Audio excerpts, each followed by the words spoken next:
दोस्तों, आज मैं बात करने जा रहा हूं भारतीय उद्योगपति, समाज सेवी और विश्व के सबसे बड़े टेलीकॉम कंपनियों में से एक एयरटेल के चेयरमैन सुनील मित्तल की, जिन्हें दुनिया के गिने चुने सबसे सफल लोगों में शुमार किया जाता है। सुनील की कंपनी एयरटेल भारत की पहली और विश्व की तीसरी सबसे बड़ी टेलीकॉम कंपनी है और मौजूदा समय में यह करीब 18 देशों में कार्यरत है, जिनके ग्राहकों की संख्या 372 मिलियन आकी गई है। और मौजूदा समय में सुनील मित्तल भारत के 8वें सबसे धनी व्यक्ति हैं। लेकिन दोस्तों, सुनील को यह सफलता यूं ही नहीं मिली। यह उनके कड़ी मेहनत, सच्ची लगन और कोशिशों का फल है। तो चलिए दोस्तों, बिना आपका ज्यादा समय लिए हम भारतीय एंटरप्राइजेस के फाउंडर और चेयरमैन सुनील मित्तल की लाइफ स्टोरी को शुरू से जानते हैं।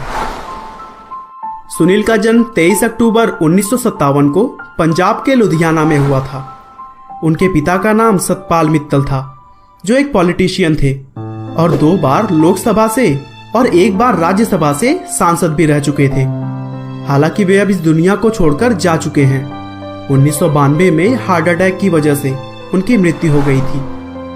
सुनील मित्तल के अगर एजुकेशन की बात करें तो उन्होंने अपनी शुरुआती पढ़ाई मसूरी के वेनबर्ग एलन स्कूल और ग्वालियर के सिंधिया स्कूल से की और फिर आगे चलकर 1976 में उन्होंने पंजाब यूनिवर्सिटी से bachelor of art and science में अपनी ग्रेजुएशन कंप्लीट की। हालांकि सुनील का कहना है कि शुरू से ही उन्हें पढ़ाई लिखाई में कोई खास दिलचस्पी नहीं थी और बचपन से ही वे अपना खुद का बिजनेस स्टार्ट करना चाहते थे। इसीलिए महज 18 साल की उम्र में ही उन्होंने बिजनेस की तरफ अपना पहला कदम रखा और फिर अपने पिता से 20,000 रुपए लेकर कुछ दोस्तों के साथ मिल साइकिल का एक पार्ट बनाने लगे और वो पार्ट आप अपने स्क्रीन पर देख सकते हैं। मुझे भी कोई खास आइडिया नहीं है कि इसे हिंदी में क्या बोलते हैं। अगर आपको पता हो तो हमें कमेंट बॉक्स में जरूर बताइएगा। चलिए टॉपिक पे आते हैं। कुछ दिनों तक साइकिल का पार्ट बनाने के बाद उन्हें यह एहसास हुआ कि इस बिजनेस में अपना टाइम देकर वे ज्यादा सफल नहीं हो सकते हैं। इसीलिए उन्होंने इसे बंद करने का फैसला किया और फिर वे मुंबई चले गए, जहां 1981 में उन्होंने इंपोर्ट लाइसेंस खरीदा और फिर जापान से एक्सपोर्ट किए गए पोर्टेबल जनरेटर्स को बेचने का काम करने लगे। इस बिजनेस से उन्हें खूब फायदा हुआ और अब ऐसा लग रहा था कि सुनील की लाइफ पूरी तरह से सेट है।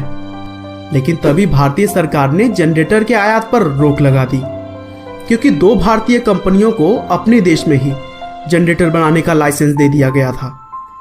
हालांकि इस घटना से सुनील मित्तल ने हार नहीं मानी, बल्कि यह सीख लिया कि अगर आगे चलकर इस तरह का कोई भी मौका आएगा तो वे उसका फायदा जरूर उठाएंगे।